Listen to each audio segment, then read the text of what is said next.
Another guideline for your team to consider is the length of the sprints you prefer to work in.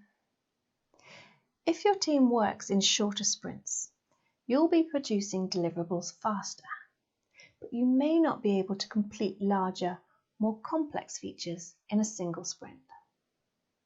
Longer sprints allow time for these complex features, but they take more planning and focus to accomplish. Your team has more to develop, test, and incorporate into the existing product. This decision is tied to your decision about what size and frequency of iterations you'd like to produce. If your team favours faster iterations with smaller features, then shorter sprints may work for you.